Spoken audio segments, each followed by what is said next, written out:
guys, it's Marissa with Barely Keeping It Together, and today I'm going to show you how we completely DIY transform this bathroom.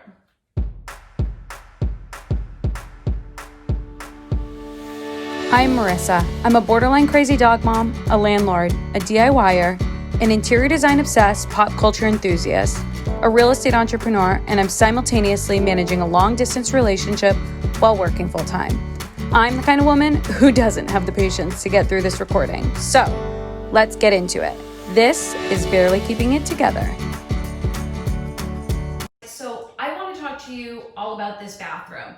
Let me start by bringing you back to when we found this property in, what year is it? Like 2016 or 2017. It had just been all renovated in 2014. So it had really nice finishes throughout, like 90% of the home. But then it's as if when they got to the master bathroom that they were like out of money, out of budget, out of time, I don't know. And they were just like, what's the cheapest thing we can find? Because they set it up with really nice bones. It has great tile, a great huge walk-in shower.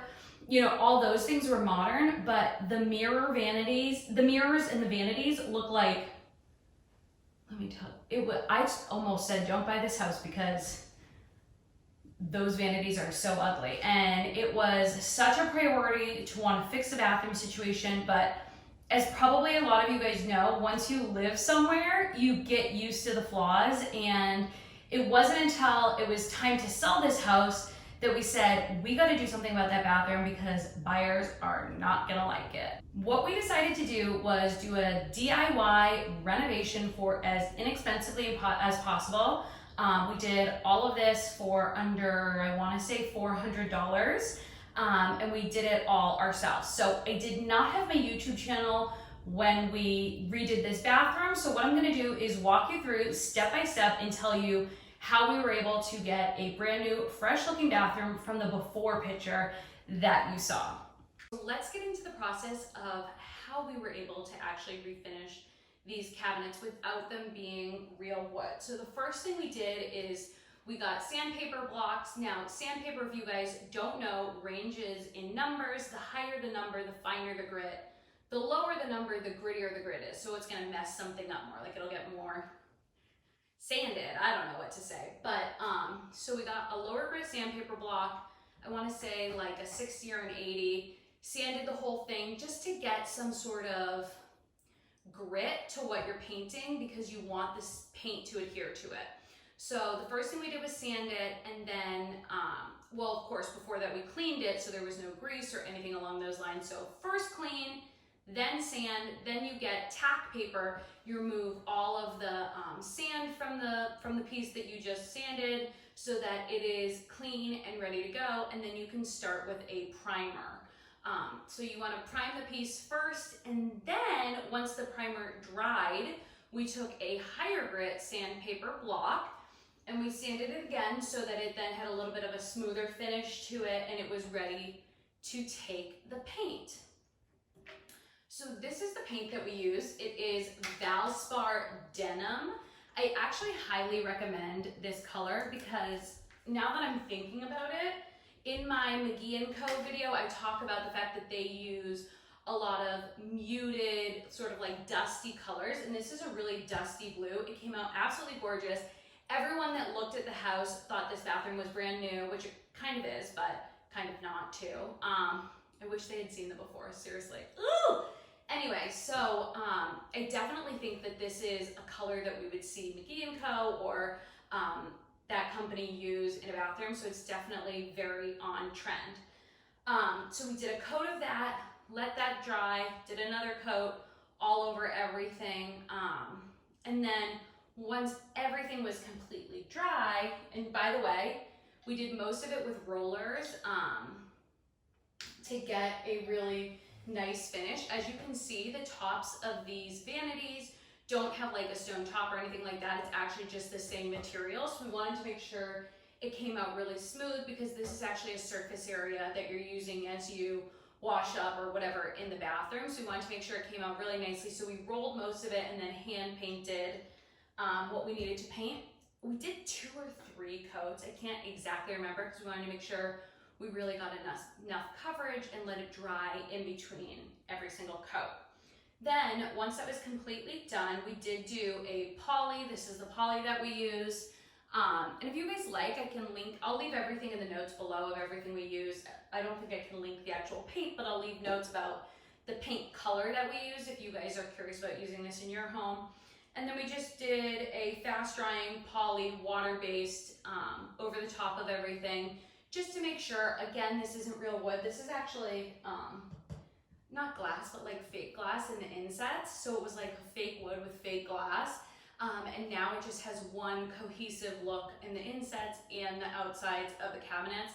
It's so much better than it was.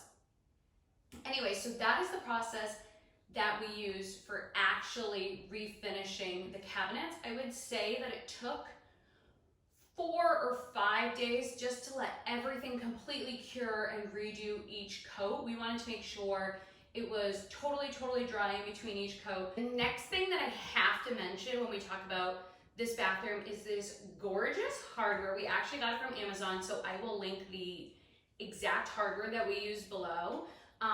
And we just replaced, honestly, it's like 10 years ago, we thought that those silver handles, I don't even know how to describe them. They were like these modern chrome handles that were like tubes that were like this, and then I don't know. Anyways, they were all the rage. They used them all over this house. I think it was like, people were like, we're modernizing our hardware, and everyone used those. So we had those throughout this house as well, and we wanted to modernize. So we got these from Amazon. They're gold. I think they look absolutely gorgeous. Even though we mixed metals in here, you can see that the sinks are still the original that was there. The toilet paper holders, the shower, that is all you know, chrome finishes, and we definitely did do a mixed metal. I think that that is a very cool trend, and people definitely don't stick their nose up to that anymore, even though it used to be sort of one metal throughout and that's it. So we got these from Amazon and replaced them here. We actually matched, and we got the same ones for the kitchen and changed the hardware in the kitchen as well. So the new buyer has a little bit more of a modern look by having the gold cabinetry, gold hardware on this cabinetry, as well as in the kitchen. Also have to discuss this tower that is in the center of the two vanities. One of the things that I believe sort of cheapened and lowered the quality that looked in the master bathroom was the fact that there was 2 separate vanities instead of one for no particular reason. It seemed like there could be one big vanity, but maybe 2 was cheaper, or I'm not quite sure. And there was just this like weird awkward space in the middle. So what we decided to do is we actually did this as like, let's just try and see if it works, and it did. So what we did was we measured the space here, and then we just looked online and we found a tower that was the exact same size width, and then we just used it in the center as a tower. Normally this would be styled with jars and toilet paper and looking all cute, but as you guys know, we are in the process of moving, so please forgive me for that, but I think that we were able to get the look of a cohesive vanity rather than it looking like they sort of cheaped out and didn't have the money to get one big vanity for really inexpensive. I think we found this on Amazon for like $100, and it's added additional storage. We also put gold hardware on that so it matches, and obviously we painted it the same as the rest of the cabinetry. So I will link actually this vanity below if you guys are interested in that one as well. The last change that we made to the bathrooms was that we took down the mirrors that they had here. Now the mirrors were potentially, I don't know, comment below what you think the worst part of the before was, beside the mess. I know they were messy. It's not my bathroom, please be aware. Anyway, I hated the mirrors, and they had, it was like they wanted a medicine cabinet but didn't have, like, it wasn't recessed in the wall, so it was like a mirror with 2 cabinets on the side. It just looked, they were hung really high. It just wasn't right. I don't know what else to say other than it was bad.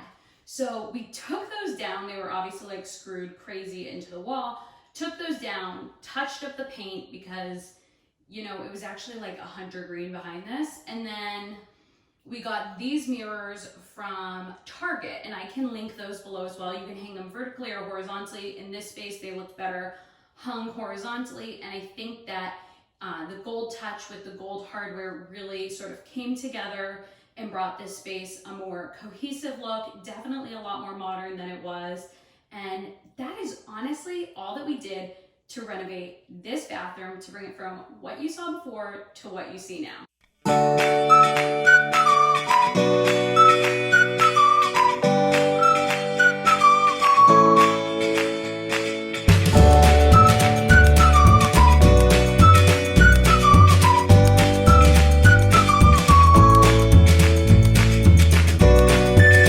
Thank you guys so much for taking the time to watch this video. I hope the explanation of our DIY was helpful for you. If you have any questions, feel free to shoot me a comment down below. Don't forget to give this video a like and also subscribe. Have a great day. Talk to you later. Bye.